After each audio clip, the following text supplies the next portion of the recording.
اگر میں آپ لوگوں سے یہ سوال پوچھوں کہ اپنے لائف کے ایگزامز میں فرسٹ پوزیشن لینا ہے یا اپنے سکولز کالجز یونیورسٹیز کے ایگزامز میں امتحان میں اپنے فرسٹ پوزیشن لینا ہے تو ڈیفینیٹلی آپ لوگ یہی جواب دیں گے کہ میں نے لائف کے ایگزام میں فرسٹ پوزیشن لینا ہے.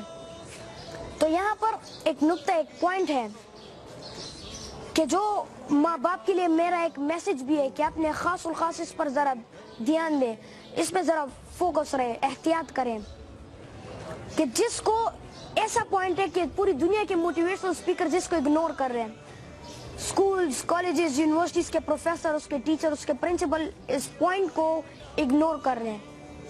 اور وہ پوائنٹ یہ ہے, ماں باپ کے لیے یہ میرا میسج بھی ہے, ماں باپ غور سے مجھے سنیں کہ آپ احتیاط کریں کہ آپ آیا جو آپ کا بچہ جو رزق کھا رہا ہے, جو کپڑے پہن رہا ہے, جو اسکول کی فیس آپ لوگ جمع کر رہے ہو, جو کھانا وہ کھا رہا ہے, آیا یہ حلال ہے کہ حرام ہے. آپ یہ دیکھیں کہ اس کھانے میں, اس رزق میں, اس پیسے جو آپ کمائے اس میں تھوڑا سا بھی حرام ہو تو آپ اس کو ختم کریں, احتیاط کریں, آپ حلال رزق بچوں کو دیں. اور میں ان بچوں سے آپ لوگوں کو بھی یہ کہتا ہوں کہ آپ ان سب پوائنٹس کو چھوڑو, صرف اس ایک پوائنٹ پر بھی آپ فوکس ہو جاؤ نا, اس ایک پوائنٹ کو بھی اٹھاؤ نا, تو آپ اپنی لائف کے ایگزامز میں فرسٹ پوزیشن لو گے.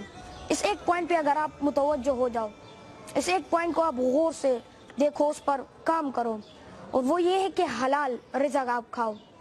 آپ جب نوالا اٹھاتے ہو منہ میں ڈالتے ہو وہ ایسوفیگس کے ذریعے آپ کے پیٹ میں جاتا ہے, اور پھر آپ سوتے ہو, پھر صبح اٹھتے ہو, اسکول جاتے ہو یا کالج جاتے ہو یا یونیورسٹی جاتے ہو, تو پروفیسر یا ٹیچر جو بھی لیکچر دیتا ہے تو آپ اس کو گین کر لیتے ہو, جو بھی نالج جو بھی باتیں وہ کرتا ہے آپ اس کو گین کر لیتے ہو.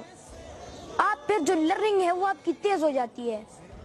ماں باپ جو ہے وہ بچے کو خود ناکام کر رہے ہیں. بچہ بڑا سر توڑ محنت کرتا ہے اپنی کامیابی کے لیے, وہ دن رات محنت کرتا ہے, اس کا ایک ویژن ہوتا ہے, ایک مشن ہوتا ہے, وہ سوچتا ہے کہ میں نے اپنے ماں باپ کا نام روشن کرنا ہے, میں نے اپنے ملک کا پاکستان کا نام روشن کرنا ہے, میں نے اس ملک اس پاکستان کی خدمت کرنی ہے. لیکن نہ ماں باپ خود اس کو ناکام کر رہے ہیں. کیوں؟ اس حرام رزق کی وجہ. تو ماں باپ جو ہے وہ اس اپنی کمائی کو دیکھے کہ اس میں کہاں پر حرام رزق ہے, اس کو ختم کرے احتیاطی طور پر, وہ دیکھے کہ کہاں پر حرام ہے اس کو ختم کرے.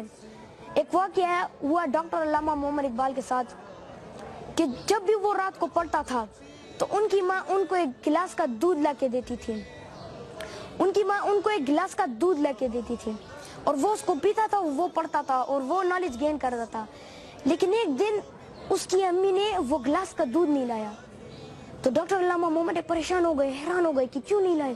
انہوں نے اپنی امی سے سوال کیا, ان کی امی نے یہ جواب دیا کہ آج ہماری بکری نے کسی اور کے کھیت سے گراس کھا لیا تھا, تو لہٰذا میں اپنے بچے آپ کو حرام کھانا نہیں کھلا سکتی, حرام رزق میں آپ کو نہیں دے سکتی.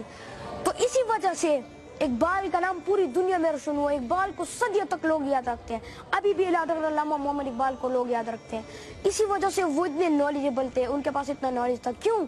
کیونکہ ان کے ماں باپ ان کو حلال رزق دیتے تھے. تو ماں باپ یہ فوکس کریں, کوشش کریں کہ اپنے بچوں کو حلال رزق دے, تو تب جا کر ان کا بچہ اپنی لائف کے ایگزامز میں فرسٹ پوزیشن لے گا, ایگزامز میں فرسٹ پوزیشن لے گا, فرسٹ پوزیشن لے گا.